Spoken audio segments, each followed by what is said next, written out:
안녕하세요. 날씨가 많이 쌀쌀해진 것 같아요. 이럴 때일수록 더 건강에 유의해야 하시는 거 아시죠? 면역력 관리가 가장 중요한 시기인 만큼 사연 채널을 즐겨보시는 구독자님들도 건강 꼭 챙기시길 바랄게요. 날씨가 추워진 만큼 요즘 세상이 참 슬프고 힘든 일들이 많은 것 같아요.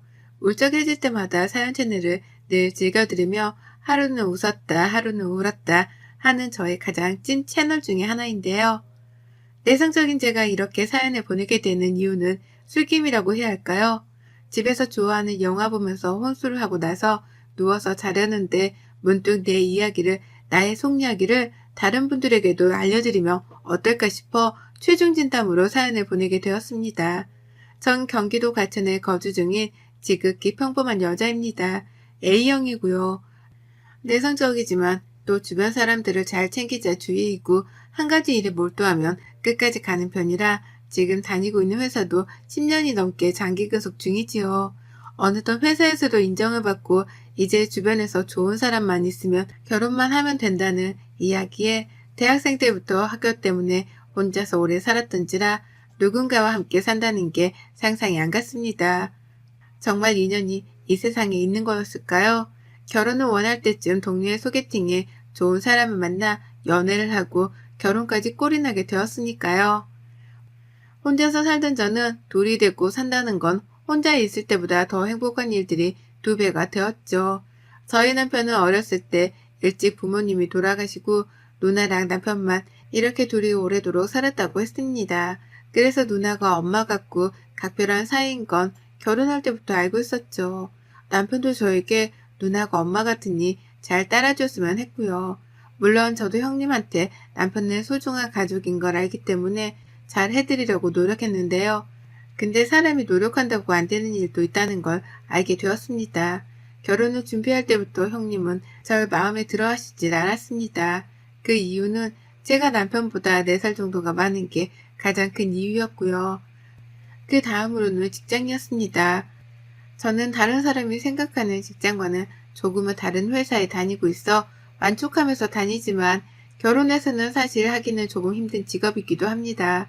그 2가지가 가장 마음에 안 드는 이유라고 하셨지만 나이는 제가 어떻게 할 수 없는 문제였고 회사는 조금 덜 바쁜 대로 부서 이동을 할 수 있어 신청해 놓은 상태였고요. 그런데도 불구하고 형님은 저를 많이 마음에 안 들어 하셨습니다. 저희 남편 솔직히 누가 봐도 괜찮은 사람입니다. 이런 말 하면 그렇지만 정말 남편이 저보다 더 아까울 정도로 직업도 빵빵하고 돈도 잘 벌고 인물도 훤칠하고 착하고 자상하고 부모님이 일찍 돌아가신 거 말고는 나무랄 데가 없었습니다. 형님은 지금 피부과 의사 선생님이라 사실 처음 결혼부터 당연히 저를 마음에 안 들어 한다는 걸 눈치챘습니다.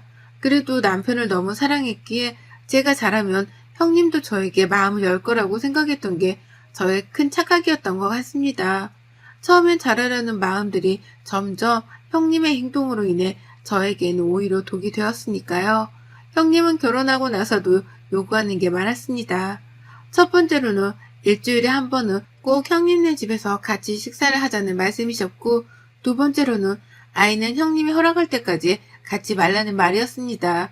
남편이 지금 하고 있는 큰 프로젝트가 있는데 그것 좀 끝나고 여유가 있을 때 가지라는 형님의 말에 뭐 그것도 알겠다 했습니다. 남편은 그런 것까지 뭘 누나는 신경을 쓰냐 했지만 워낙 누나를 엄마처럼 생각하던지라 저보고 좀 이해해달라고 했으니까요. 그렇게 시작된 저희 신혼생활 깨가 쏟아지고 회사에 있으면 빨리 퇴근해서 남편이 보고 싶을 정도로 행복했습니다. 그리고 일주일에 한 번씩 형님네 가는 날에는 집에서 부지런히 하고 꼭 음식 1~2가지는 준비해서 형님네로 향했습니다. 그날은 제가 그 전날 너무 힘들어서 아침에 눈을 못 뜨겠어서 그냥 빈손으로 갔는데요. 그랬더니 형님이 절 보고 왜 음식 안 해왔어? 죄송해요 형님. 제가 어저께 너무 회사에서 늦게 끝나서 오늘 늦잠을 잤어요. 그럼 그렇지. 너 나한테 점수 따려고 해오다가 이제 뭐 결혼하고 내가 너 인정하는 것 같으니까 변한 거 아니야? 형님, 그런 게 아니라요. 제가 진짜 너무 늦게 자서 알람을 못 들어서 그랬어요. 죄송해요. 다음부터는 꼭 해오겠습니다. 안 지킬 거면 그런 말도 하지 마. 너는 꼭 입 바른 소리를 좋아하더라. 입만 살아가지고. 막말을 서슴지 않던 형님의 태도는 늘 저를 주눅들게 만들었고 남편은 형님이 혼자서 자기를 키우느라 더 예민해졌다고 했습니다. 형님은 사실 결혼도 안 하시고 그냥 혼자 병원 개원하셔서 사시거든요. 결혼하라고 주변에서 좋은 사람 소개시켜줘도 남자는 필요 없다면서 비혼주의로 살겠다고 마음을 먹으셨다고 해요. 그래서 더 예민한 건가 싶기도 했지요. 처음에는 일주일에 한 번 정도는 가까운 거리니까 가도 괜찮겠지 싶었는데 그게 매주 이어지다 보니 사실 정말 좀 힘들었어요. 남편이랑 신혼인데 쉬는 날에는 데이트도 하고 싶고 한데 형님네 가면 아침부터 저녁까지 거기에 있다고 오니까 또 그 다음날 출근해야 하고 저희만의 시간이 없더라고요. 한 번은 남편에게 이번 주는 우리 데이트하면 어떻겠냐고 했더니 알겠다고 누나한테 이번 주 못 간다고 말하겠다고 하더라고요. 저는 너무 기뻤고 드디어 결혼하고 데이트다운 데이트를 할 수 있겠다 싶어 많이 들떠 있었어요. 그리고 며칠 뒤 퇴근하고 집에 가는데 형님이 전화를 해오셨어요. 야! 네, 형님. 너 이번 주에 집에 안 온다고 했다면서? 아, 이번 주에 보고 싶은 영화가 있어서 같이 보러 가려 해서요. 다음 주에 찾아뵐게요, 형님. 너, 얘가 아주 발칙하구나. 내가 왜 마음에 안 드는 너를 결혼을 허락했다고 생각해? 우리 민수가 하도 난리치고 네가 우리 집에 일주일에 한 번씩 꼭 찾아온다고 해서 한 거지. 그거 아니었으면 너 볼 게 뭐가 있다고 하니? 나이도 우리 민수보다 더 많고 가진 거 하나 없는 너를 근데 이제 와서 이 약속을 어기려고 해? 갈 거면 너만 가고 민수는 보내. 형님, 그런 게 아니라 저희 신혼인데 같이 있을 시간이 없어서요. 다음 주에 꼭 찾아뵐게요. 아니, 안 돼. 민수만 보내던가 너도 오던가 말던가 해. 하며 전화를 툭 하고 끊어버린 형님. 많이 속상했습니다. 시어머니보다 말리는 시누이가 더 밉다는 그런 속담 있잖아요. 차라리 시어머니라면 이해라도 하겠지만 시누이가 저렇게 하니 이해를 못하기도 했지요. 그 뒤로 보고 싶은 영화는 포기하고 형님네로 갔습니다. 가서도 저는 안중에도 없고 동생만 챙기는 형님의 모습에 저럴 거면 왜 나를 오라고 했지? 라는 생각만 들었어요. 신혼 같지 않은 신혼생활을 보내던 중 회사 친한 동료가 저의 이런 이야기를 듣고 한번 괜찮은 사람이 있으면 저보고 형님 소개팅을 주선해보라고 하는 거예요. 그 정도면 소개팅 할 사람 많다면서요. 남자가 생기면 저희한테 신경을 덜 쓰지 않겠냐며 조언을 해주길래 저도 형님이 예민한 이유는 남자가 없어서 그런 걸까 하며 남편한테 물어봤죠. 남편도 누나한테 남자친구나 남편이 있었으면 한다길래 고민하다가 제 친한 친구의 사촌오빠가 되게 잘나가는 펀드 매니저라 소개팅을 주선했습니다. 제가 소개팅 해보라고 주선할 때는 형님은 콧방귀도 안 끼더니 남편이 한번 나갔다 오라고 하니까 마지못해 알겠다고 했죠. 그렇게 둘의 소개팅 날 제가 친구한테 먼저 형님이 뭘 좋아하고 뭐 관심 있는지 팁을 좀 주었습니다. 그럼 잘 될 수도 있다고 생각했으니까요. 형님의 소개팅을 하고 온 날 친구한테 들어보니 분위기를 나쁘지 않았다고 또 한 번 더 만나기로 했다고 했습니다. 드디어 형님한테도 남자친구나 남편이 생기면 우리에게 신경을 덜 쓰지 않겠나 싶었는데 얼마 가지 못해 잘 안 됐다고 했습니다. 그 이유는 형님이 너무 까다롭게 굴고 예민해서 그 상대방 분이 감당하기가 어렵다고 했나 봐요. 일부러 그런 건지는 모르겠지만 남자 쪽에서 그렇게까지 말하니까 진짜 얼마나 정 떨어지게 했으면 저랬을까 싶기도 하고요. 소개팅까지 종이 나니까 형님과의 시간은 더욱더 많아졌습니다. 일주일에 한 번 만남이 이제는 2번, 3번으로 늘어나고요. 심지어는 평일에도 혼자 계시기 싫다고 저희 집으로 옵니다. 그럼 왔다가 가야 하는데 자고 갑니다. 저랑 남편은 거실에서 자고 형님은 저희 안방에서 자요. 그리고 그 다음날 그럼 쉬라고 일찍 가셔야 하는데 그 다음날 저녁까지 먹고 집으로 남편이 모셔다 드립니다. 저는 왕비님을 보는 줄 알았어요. 이뿐만이 아니라 형님네 병원에서 뭐 이벤트를 하는데 저보고 그거 이벤트 해야 하니 주말에 나와서 그것 좀 도와달라고 하는데 제가 회사에 간다고 해도 그 회사에 월차 내고 무작정 오라고 합니다. 안 가면 난리가 나는 편이고요. 결혼한 남편이랑 했는데 저는 지금 형님이랑 결혼 생활을 하는 느낌이 들 정도로 형님을 더 많이 만나네요. 심지어는 형님네 집에 청소하는 이모님이 오늘 못 오는 날이라고 저보고 청소 좀 해달라고 연락이 오세요. 제가 청소하는 사람도 아니고 못 간다고 하면 전화로 막말을 서슴지 않거든요. 그때마다 저는 잘난 남편이랑 사는데 이 정도는 감수해야지. 연한 남편이랑 사니까 내가 이 정도는 감수해야지. 이런 생각이 강했습니다. 가면 갈수록 형님의 요구는 더 많아져만 갔고 그 요구를 감당하면 할수록 저에게 바라는 건 100이 될 정도로 저를 시켰으니까요. 제가 일이 있어 몸이 아파 못 간다고 하면 그때부터는 저보고 그럴 거면 왜 우리 민수랑 사냐? 집을 나가라. 네가 뭐 볼 게 있다고 붙어 사냐? 그 집 내가 해준 거 너도 알지 않냐? 네가 어디서 그런 큰 집을 살아보겠냐 하며 무시도 서슴지 않으셨어요. 이런 말들을 듣는 저는 몸과 마음이 피폐해져만 갔어요. 그러다 정말 그날은 정말 우연히도 회사에 갔다가 집에 두고 온 서류가 생각나 다시 집으로 갔는데 도어락이 잘 닫히지도 않아 남편 신발도 입고 하길래 들어갔는데 저희 집이 복도로 이렇게 되어 있어서 거실에서는 멀리 복도가 보여요. 근데 말소리가 들려서 가만히 들어보니 형님이 와 있더라고요. 또 왜 오셨지 하고 찬찬히 복도를 걸어가려는데 형님이 남편한테 하는 말이 들렸습니다. 너 손 볼 생각 없어? 누나 무슨 손이야. 나 결혼했어. 요즘 이혼 걔나 손나 다 해. 너 누나 친구 중에 가연이 알지? 걔 사촌동생이 나랑 같은 학교 나온 후배래.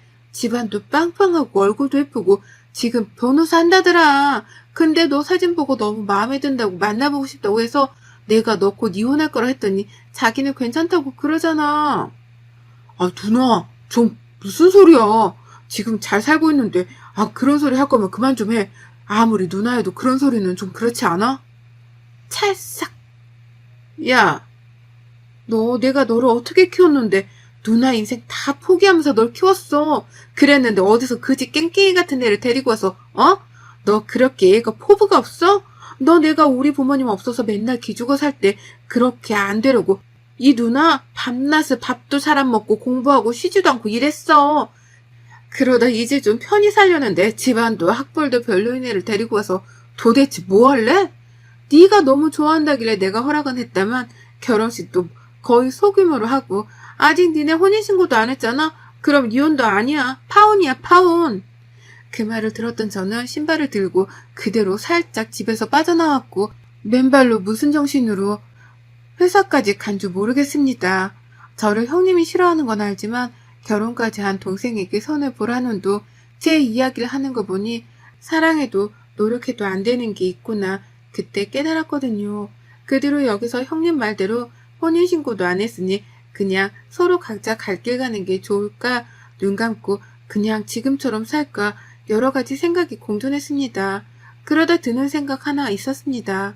형님한테 가장 중요한 건 저희 남편인데 저희 남편이 자기한테 등을 돌린다면 자기 전부인 동생이 자기한테 등을 돌린다면 이것보다 더한 일이 있을까 싶더라고요. 그날 저녁 혼자서 형님네 집으로 찾아갔습니다. 형님 저예요. 뭐야 웬일이야? 문 좀 열어주세요. 할 말이 있어서 왔어요. 무슨 일이야 이 시간에? 너는 예의도 없니? 죄송해요 형님. 오늘 사실 낮에 집에 갔다가 형님이 남편한테 하는 말 들었어요. 선보라는 말이요. 너 정말 도둑고양이구나. 들으려고 한 건 아니고 들려서 들었어요. 제가 그렇게 싫으세요? 그래 들었으니까 내가 한마디 할게. 제발 우리 민수한테 들러붙지 말고 좀 떨어져.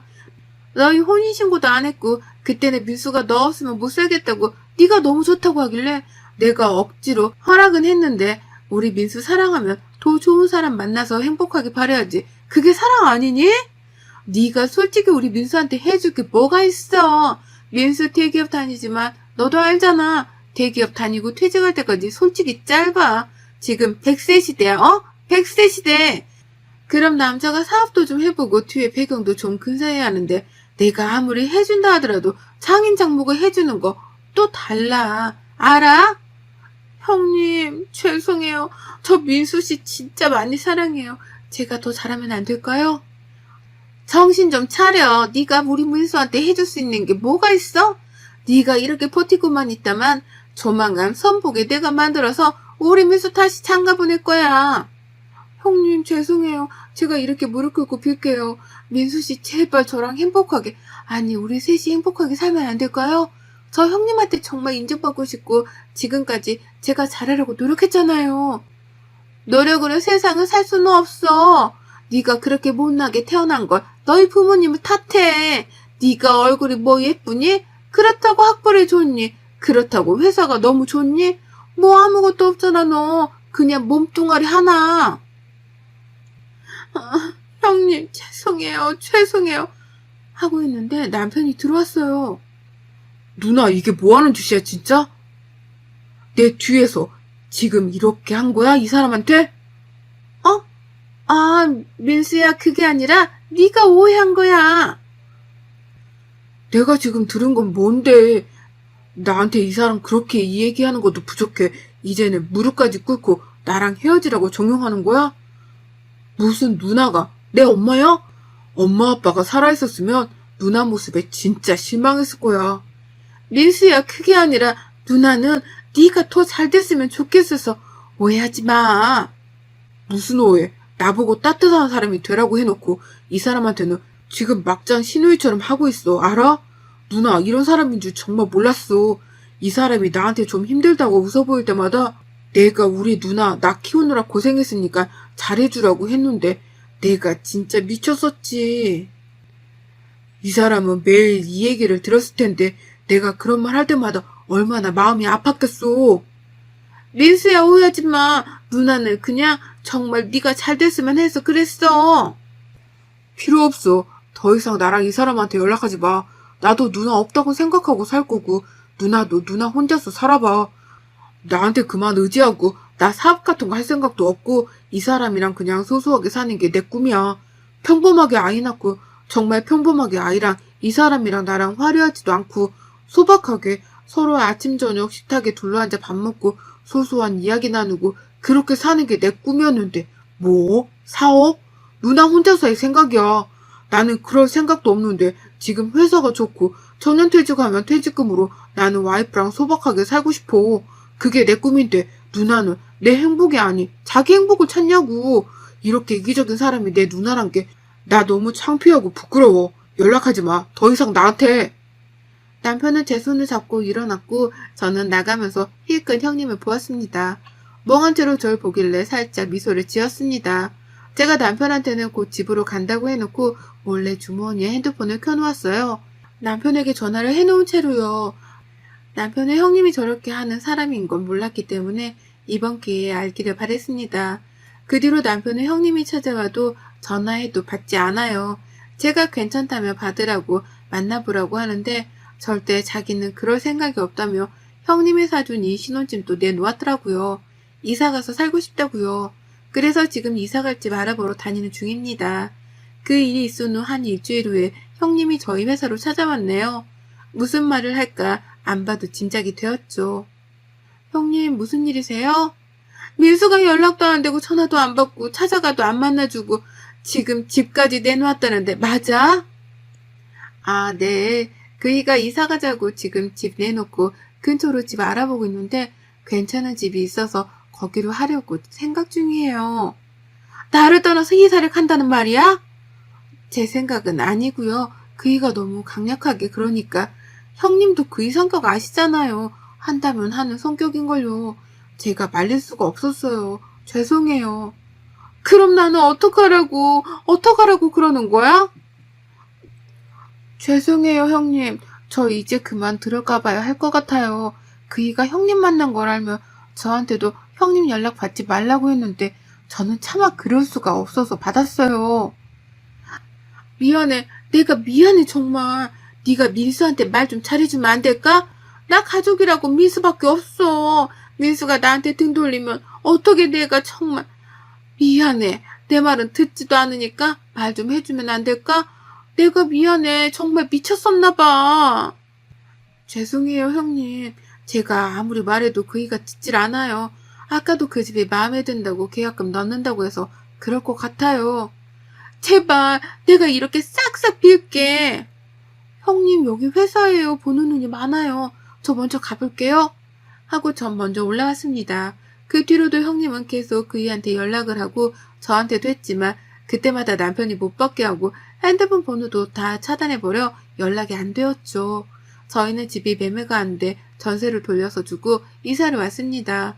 형님은 가장 사랑하는 동생을 잃고 저는 가장 사랑하는 남편을 얻었습니다. 이렇게까지 남편이 형님에게 강경하게 나갈 줄은 몰랐지만 저도 거기에서는 좀 놀라긴 했지만 솔직히 지금은 너무나 행복합니다. 마음이 100% 편하지는 않지만 남편도 마찬가지겠지만 그래도 저희 둘이 보내는 시간이 이렇게 행복할 수가 있을까 싶었죠. 그럼 형님은 어떻게 되었냐고요? 하도 저를 찾아오셔서 남편을 설득한 끝에 셋이 만났습니다. 형님은 무조건 미안하다고 절대 안 그러겠다고 하고 그이는 당분간은 보고 싶지 않으니 나중에 마음이 괜찮아지면 언제가 되었든 연락할 테니 기다려달라고 하더라고요. 형님은 앞으로는 우리 집에 오는 것도 안 해도 되고 절대 저한테 그런 행동이나 말도 하지 않을 테니 연락만 제발 해달라고 비시더라고요. 남편은 아직도 그때 그 상처가 아물지 않아 누나를 보는 게 편치 않으니 이해해달라고 해 그렇게 형님을 제가 집에 모셔다 드리고 왔죠. 지금은 혼자서 지내는 것 같더라고요. 저한테는 간간히 연락이 와 그의 소식을 물어보면 대답해 드리곤 하지만 남편은 아직 누나를 만나고 싶지 않다고 하네요. 저도 이렇게까지 할 줄은 몰랐지만 사실 이게 맞다고 생각하기는 해요. 세상에 모두 다 올곧게 살 수는 없겠지만 제가 한 행동은 다시 생각하더라도 또다시 그 선택을 했을 것 같거든요. 형님도 형님 인생을, 저희도 저희 인생을 살게 돼서 저는 너무 행복합니다. 술김에 제 속마음에만 담아두었던 이야기를 이렇게 익명으로 전해봅니다. 여러분들의 마음속에도 하나둘씩 누군가에게 못하는 이야기들이 있으시겠죠? 다 그만한 이유가 있다고 생각이 드네요. 여러분의 생각은 댓글로 남겨주세요. 오늘도 시청해주셔서 정말 감사합니다.